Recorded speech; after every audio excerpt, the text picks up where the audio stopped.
Welcome to the Native Child Podcast, Stories of Zimbabwe, Totems, Memory, Identity.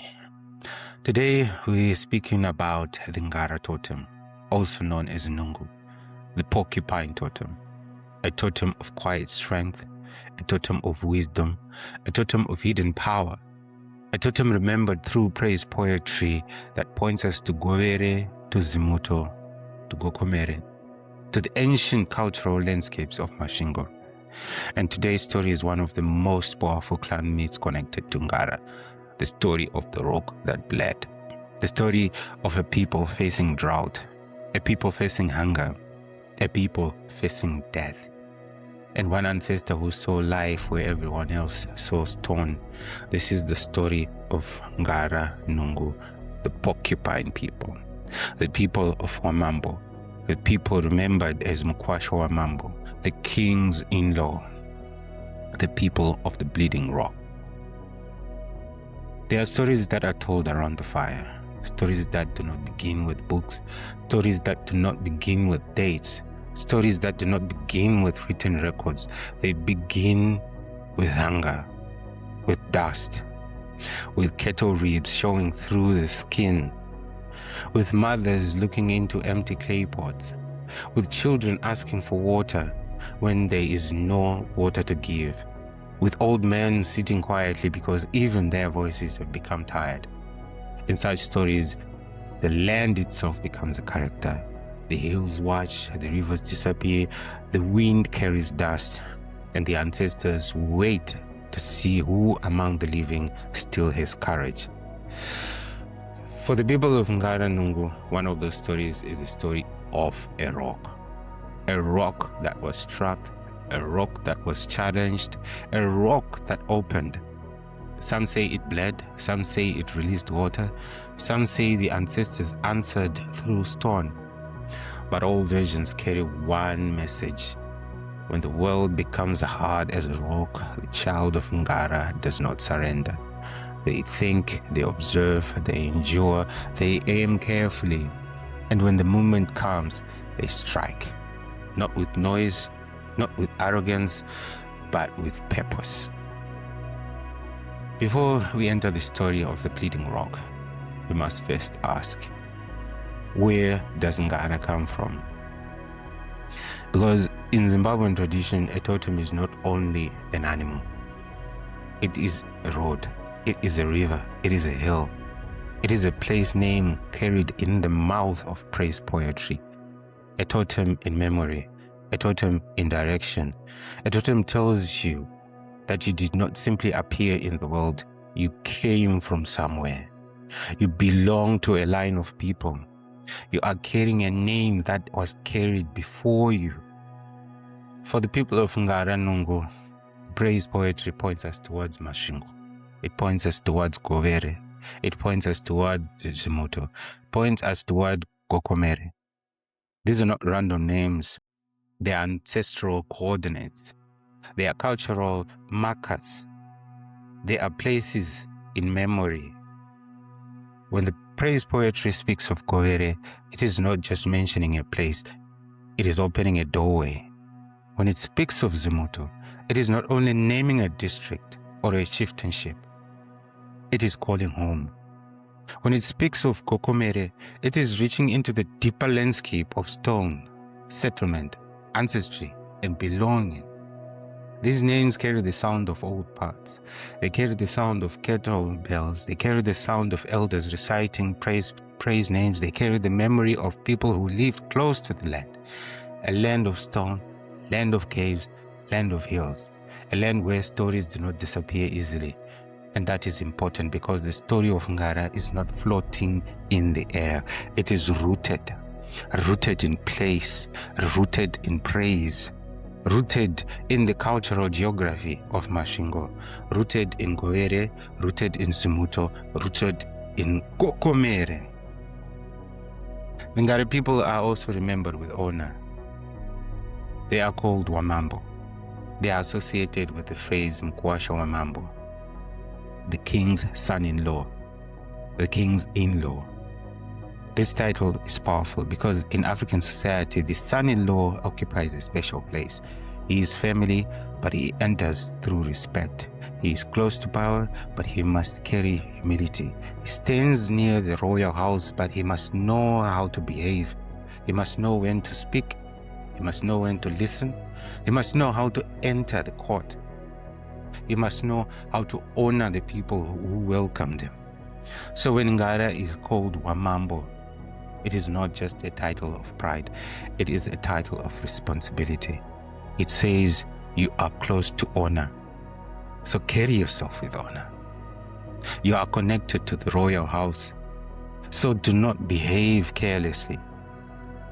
You are respected. So be worthy of respect. This is why the Ngara identity carries two energies at once: the quiet strength of the porcupine and the dignity of one who stands near the king. So now let us go back to the old time, back before bowls, back before engines, back before plastic buckets, back before tarred roads and electricity lines. Let us imagine a village surrounded by dry hills. The rains had delayed, then they delayed again. The clouds passed above the people like strangers. The rivers became lines of cracked mud. The pools where children used to splash became places of silence. The cattle stood with lowered heads. The goats moved slowly. The fields cracked open under the sun. The grinding stone became quiet. At first, the women walked to fetch water and returned with full pots. Then they returned with less. Then they returned with almost nothing. Then one day they returned with empty clay pots. And when a woman returns from the water place with an empty pot, the whole village understands the meaning. It means the land is closing its hand. It means hunger is near. It means death has begun walking slowly towards the homestead. Children cried at night. Old people whispered prayers. The young men dug into dry riverbeds hoping for moisture. But the earth gave them dust. The chief called the people together. Men came with spears. Women came with gods. Children stood behind their mothers. The elders sat in the shed with worried faces. The chief looked at his people and said, "My people, we cannot sit here and wait for death. Somewhere there is water. Somewhere the ancestors have hidden a path. We must find it." So search parties were sent. They walked east, they walked west, they followed animal tracks.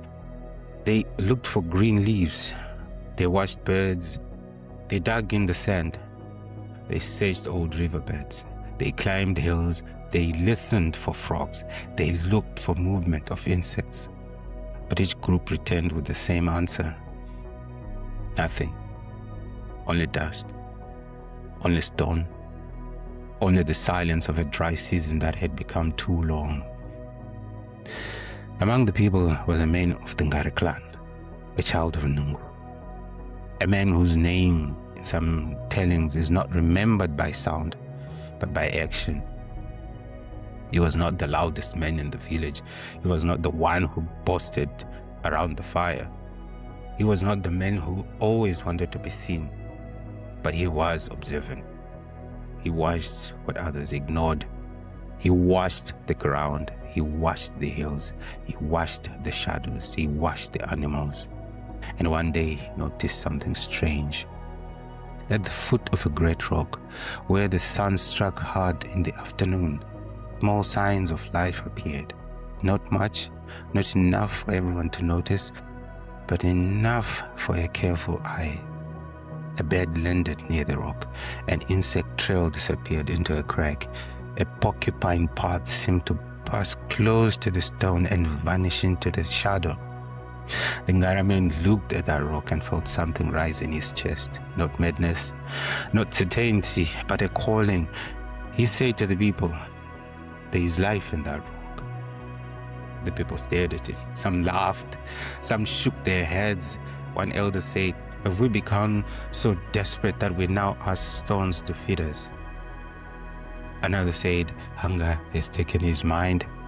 But the Ngara men did not argue, because wisdom does not always shout. Sometimes wisdom waits until the mocking is finished. He walked toward the rock.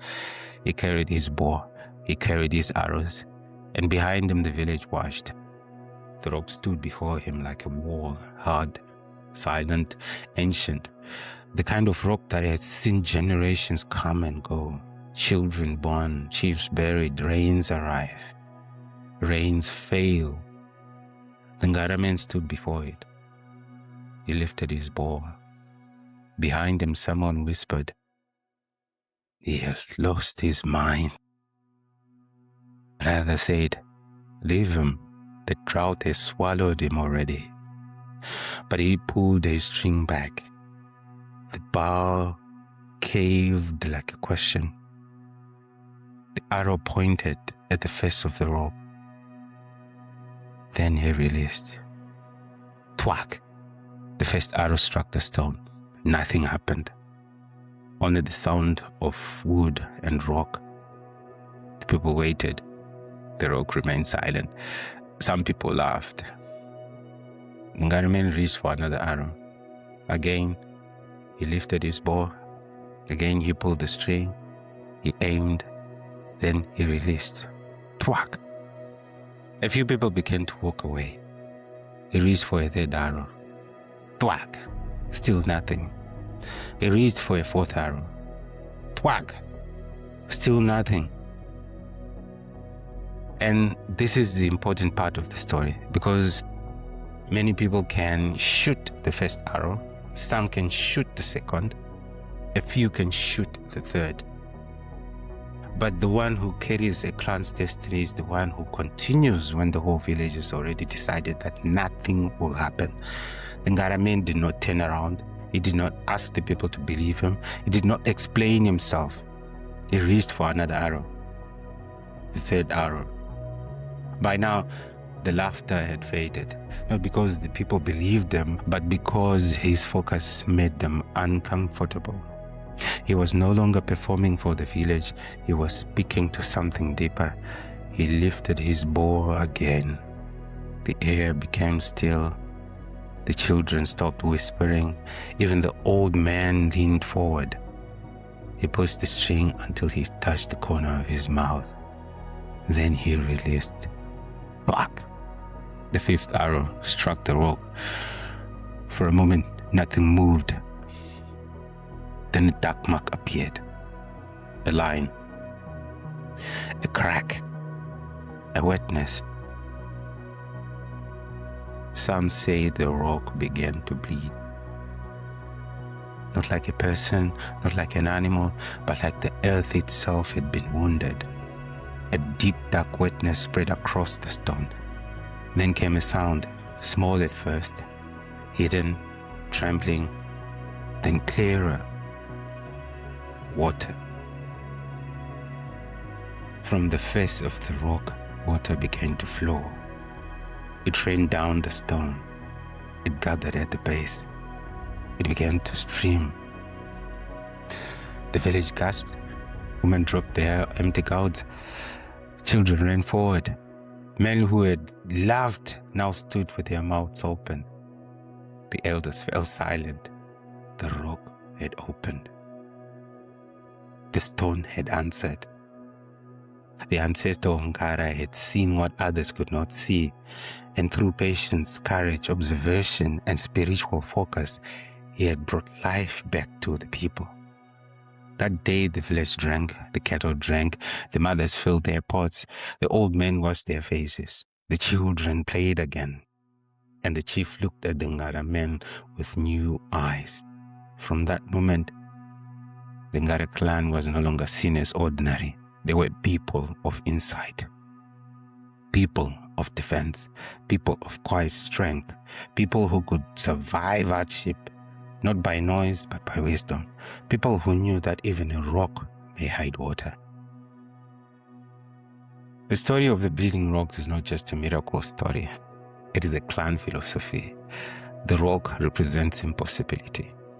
The drought represents crisis. The village represents community. The arrows represent effort. And the Ngara ancestor represents the one who refuses to accept that the visible world is the whole world. Everyone saw stone, he saw a hidden source. Everyone had silence, he heard a secret. Everyone saw madness, he saw possibility. Everyone gave up after the first arrow, he continued. That is Ngara. That is Nungu. That is the lesson of the porcupine. The Nungu, the porcupine, is a powerful symbol. It is not a lion. It does not roar. It does not chase the whole forest to prove itself. It moves carefully. It survives quietly. It watches. It listens. It knows where to hide. It knows when to move. It knows when to defend itself. The porcupine does not look for trouble, but it is never defenseless. Its quills are not decoration. They are protection. They are boundaries. They are warning. They say, come close with respect, or do not come at all. This is why Ngara Nungu symbolism is so deep. It teaches quiet strength. It teaches intelligence. It teaches patience. It teaches self-protection. It teaches that being calm does not mean being weak. It teaches that being silent does not mean being powerless. It teaches that you can be gentle and still be dangerous when disrespected. The porcupine carries its armor on its body. The child of Ngara carries their armor in wisdom. Every totem also carries a taboo. A taboo is not just fear, it is respect. For those of the Ngara Nungu totem, the porcupine, it is not simply an animal in the bush. It is a symbolic relative. It is a mirror of the clan. It represents ancestral identity. Traditionally, people avoid eating or harming their totem animal because doing so is seen as disrespecting the lineage. This is not just about superstition, it is about relationship. When a child is told, that is your totem, they are being told, you come from somewhere, you have people, you are not alone, your name has roots, your body carries memory, your behavior reflects your ancestors. So the porcupine becomes a teacher. Its quills teach protection. Its barrow teaches preparation. Its night movement teaches patience. And its silence teaches dignity. Its survival teaches resilience. And its refusal to be easily attacked teaches boundaries. Now, let us return to the praise poetry, because praise poetry is not decoration. Praise poetry is archive. It is history in rhythm. It is memory dressed as honor. When Ngara praise poetry mentions Govere, it is calling an ancestral place. When it mentions Zimuto, it is pointing to belonging. And when it mentions Gokomere, it is opening the landscape of origins. These names are not empty. They are a map, a spiritual map, a cultural map, a memory map. They remind the child of Ngara that identity is not only in the animal, it is also in the land, the hills, the stone, the settlements, the elders, the journeys, the marriages, the royal connections. The droughts survived, the rivers found, the rocks that opened. So when an elder recites the name of Govere, Simuto, and Gokomere, they are saying, remember where you come from. Remember the land that shaped you. Remember the people who carried this name before you. Remember the ancestor who struck the rock. Remember that your clan was never built on weakness. It was built on insight, on patience, on survival, on honor. The title Ngwasha Wamambo is also a part of this dignity. Let us stay with that for a moment. In many African families, the son-in-law must carry himself carefully. He must be respectful. He must not be careless in speech. He must not bring shame to the family that welcomed him. He is treated with honor, but that honor comes with expectation. So when Ngara is praised as Wamambo, the king's in-law, it reminds the clan that honor is not just about something you receive. Honor is something you maintain. A person can be connected to royalty and still lose respect through bad character. A person can inherit a great name and still make it small through behavior. So Ngara teaches balance. Pride without arrogance, strength without noise, wisdom without showing off, defense without unnecessary violence, honor without forgetting humility. That is the way of Nungu. And what does this mean today? What does Ngara Nungu mean for the child born far from the old village? What does it mean for the child of Ngara living in Harare, in Bulawayo, in Gweru, in Masvingo, in Johannesburg, in London, in Canada, in Australia, in America? What does it mean for the diaspora child who knows the singing but not the praise poetry, who knows the totem but not the old stories, who has heard of Ngara but never heard of the Bleeding Rock? It means the story is still alive. It means your identity is not trapped in one place. It travels with you. You may no longer walk the old paths. You may no longer know the exact hill. You may not know the exact stream. You may not know the full day temple. But the spirit of the totem still speaks. When life becomes difficult, remember the Bleeding Rock. When people laugh at your idea, remember the fifth arrow. When you are underestimated, remember the porcupine. When you are close to power, remember Ngwasha Wamambo. When people test your boundaries, remember the quills. When the world becomes dry, remember the water may still be hidden. When you are blessed, do not become arrogant. Walk with dignity. That is Ngara. That is Nungu. Quiet strength, sharp wisdom, patient survival, hidden power. Let us imagine the final scene again. The sun dropping behind the hills. The village is gathered around the new stream. Children are laughing. Women are filling pots. The cattle are drinking slowly, and even they understand that a miracle must be respected. The chief walks towards the Ngara man. For a long moment he says nothing. Then he asks, "How did you know?" The Ngara man looks at the rock. Water is still flowing from the wound made by the arrow. He says, "I did not know with my mouth. I knew with my spirit." The land was speaking, but hunger made us too afraid to listen.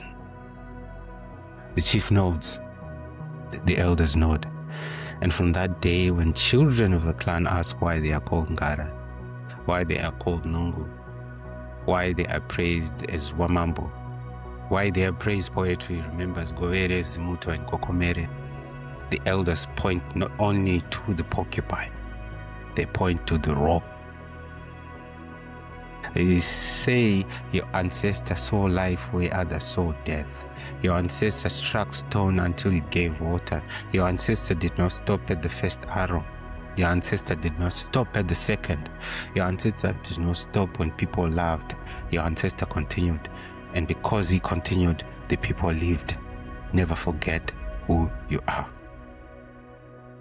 There is something deeply Zimbabwean about this story, because our people know what it means to survive hard ground. We know drought, we know migration, we know silence, we know being underestimated, we know having to draw life from places others have already dismissed.